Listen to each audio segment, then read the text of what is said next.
Gulf സ്വപ്നങ്ങളുമായി അല്ലെങ്കിൽ പ്രിയപ്പെട്ടവരെ കാണാനും യുടെ ഭംഗി ആസ്വദിക്കാനും ആയിരക്കണക്കിന് മലയാളികളാണ് ദിവസേന വിസിറ്റ് വിസയിൽ ഗൾഫ് രാജ്യങ്ങളിലേക്ക് പറന്നിറങ്ങുന്നത്.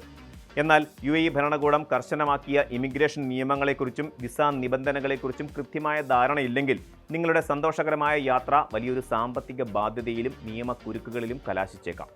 രാജ്യത്തെത്തുന്ന ഓരോ സന്ദർശകനും നിർബന്ധമായും അറിഞ്ഞിരിക്കേണ്ട ചില അടിസ്ഥാന വിസ നിയമങ്ങളും അവ പാലിക്കേണ്ടതിൻ്റെ ആവശ്യകതയും നമുക്ക് വിശദമായൊന്ന് പരിശോധിക്കാം.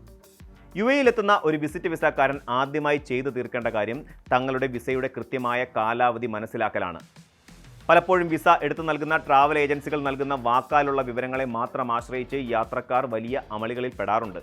വിസ ഇഷ്യൂ ചെയ്ത തീയതി, യിൽ പ്രവേശിച്ച തീയതി, രാജ്യത്ത് തങ്ങാൻ അനുവാദമുള്ള അവസാന ദിനം എന്നിവ തമ്മിലുള്ള വ്യത്യാസം കൃത്യമായി മനസ്സിലാക്കേണ്ടതുണ്ട്.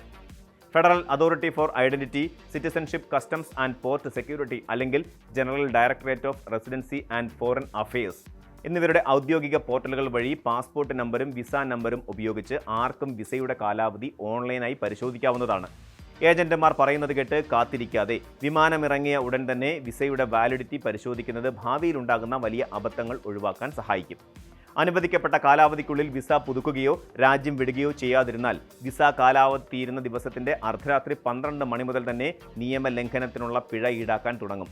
നിയമപ്രകാരം ഓവർ സ്റ്റേ ചെയ്യുന്ന ഓരോ ദിവസത്തിനും 50 ദിർഹം വീതമാണ് പിഴയായി ഈടാക്കുന്നത്. ഇതോടൊപ്പം സർവീസ് ചാർജുകളും ഔട്ട് പാസ് പ്രോസസ്സിംഗ് ഫീസുകളും വെവ്വേറെ നൽകേണ്ടി വരും.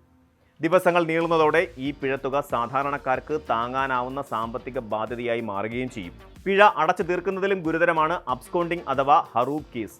വിസിറ്റ് വിസ നൽകിയ സ്പോൺസർമാർക്കോ ട്രാവൽ ഏജൻസികൾക്കോ സർക്കാരിൽ നിന്ന് വലിയ പിഴ വരാതിരിക്കാൻ വിസ കാലാവധി കഴിഞ്ഞിട്ടും വിവരമില്ലാത്ത യാത്രക്കാർക്കെതിരെ ഇമിഗ്രേഷൻ അബ്സ്കോണ്ടിംഗ് റിപ്പോർട്ട് ചെയ്യാനുള്ള അവകാശമുണ്ട്. അബ്സ്കോണ്ടിംഗ് സ്റ്റാറ്റസ് വന്നു കഴിഞ്ഞാൽ ആ വ്യക്തിക്ക് വിസ പുതുക്കാനോ പുതിയ തൊഴിൽ വിസയിലേക്ക് മാറാനോ സാധിക്കില്ല. അബ്സ്കോണ്ടിംഗ് ക്ലിയറൻസ് ലഭിക്കാതെ യിൽ തുടരുന്നവർ CID പരിശോധനകളിൽ പിടിയിലായാൽ നാട് കടത്തലിലും ഭാവിയിൽ യിലേക്ക് പ്രവേശിക്കുന്നതിൽ നിന്ന് സ്ഥിരമായോ താൽക്കാലികമായോ വിലക്കപ്പെടാനും സാധ്യതയേറെയാണ്. പ്രത്യേകിച്ച് 2025 ജനുവരി 1 മുതൽ വിസ നിയമ ലംഘകർക്കെതിരെ അതീവ കർശന നിലപാടാണ് അതോറിറ്റികൾ സ്വീകരിച്ചു വരുന്നത്. വിസിറ്റ് വിസയിൽ വരുന്ന ഭൂരിഭാഗം ആളുകളും ജോലി അന്വേഷണത്തിനായി എത്തുന്നവരാണ്.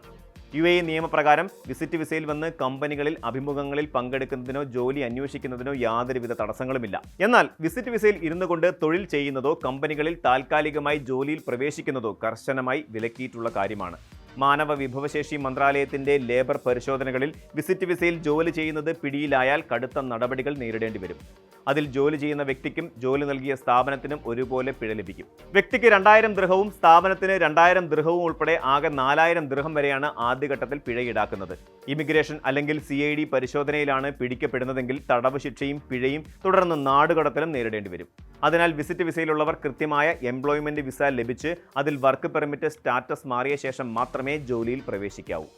വിസിറ്റ് വിസയിൽ എത്തുന്നവർക്ക് സർക്കാർ നൽകുന്ന മികച്ചൊരു ആനുകൂല്യമാണ് വിപണിയിൽ നിന്ന് വാങ്ങുന്ന സാധനങ്ങളുടെ വാറ്റ് റീഫണ്ട് നേടാനുള്ള സൗകര്യം. നിങ്ങൾ സ്വർണ്ണാഭരണങ്ങൾ, വാച്ചുകൾ, ഇലക്ട്രോണിക്സ് ഉപകരണങ്ങൾ അല്ലെങ്കിൽ മറ്റ് വില കൂടിയ വസ്തുക്കൾ എന്നിവ വാങ്ങുമ്പോൾ കടകളിൽ വെച്ച് തന്നെ ടൂറിസ്റ്റ് ടാക്സ് റീഫണ്ട് സ്കീം സൗകര്യം ആവശ്യപ്പെടാവുന്നതാണ്. ഇതിനായി നിങ്ങളുടെ പാസ്പോർട്ട് അല്ലെങ്കിൽ വിസ വിവരങ്ങൾ വ്യാപാരിക്ക് കൈമാറേണ്ടതുണ്ട്. വ്യാപാരികൾ ഈ വിവരങ്ങൾ ബില്ലിൽ ഉൾപ്പെടുത്തി സ്കാൻ ചെയ്ത് ഡിജിറ്റൽ ടാക്സ് ടാഗ് നൽകും. നാട്ടിലേക്ക് തിരികെ പോകുമ്പോൾ വിമാനത്താവളങ്ങളിലുള്ള പ്ലാനറ്റ് പേയ്മെന്റ് കൗണ്ടറുകളിലോ സ്വയം പ്രവർത്തിപ്പിക്കാവുന്ന കിയോസ്കുകളിലോ ഈ ബില്ലുകളും വാങ്ങിയ സാധനങ്ങളും കാണിച്ചാൽ നിങ്ങൾ നൽകിയ നികുതി തുകയുടെ ഒരു ഭാഗം ക്രെഡിറ്റ് കാർഡിലോ പണമായോ നിങ്ങൾക്ക് തിരികെ ലഭിക്കും. യാത്രയിലുടനീളം ബില്ലുകൾ സുരക്ഷിതമായി സൂക്ഷിക്കുന്നത് ഇതിന് അത്യന്താപേക്ഷിതമാണ്. പ്രവാസികളുടെയും സന്ദർശകരുടെയും സുരക്ഷയ്ക്കും അച്ചടക്കത്തിനും മുൻഗണന നൽകുന്ന രാജ്യമാണ് ഇവിടെയുള്ള നിയമങ്ങൾ കൃത്യമായി പാലിക്കുകയും വിസ വാലിഡിറ്റിയെക്കുറിച്ച് എപ്പോഴും ജാഗ്രത പുലർത്തുകയും ചെയ്താൽ അനാവശ്യ ഭയമില്ലാതെ യാത്രയും താമസവും ആസ്വദിക്കാൻ സാധിക്കും. കൃത്യമായ വിസ സ്റ്റാറ്റസ് നിലനിർത്തുക, നിയമവിരുദ്ധ ജോലികളിൽ നിന്ന് വിട്ടുനിൽക്കുക, സർക്കാരിൻ്റെ ഔദ്യോഗിക ആപ്പുകളും വാർത്തകളും മാത്രം പിന്തുടരുക എന്നിവയാണ് യിലെത്തുന്ന ഓരോ മലയാളി സന്ദർശകനും പാലിക്കേണ്ട പ്രധാന നിർദ്ദേശങ്ങൾ.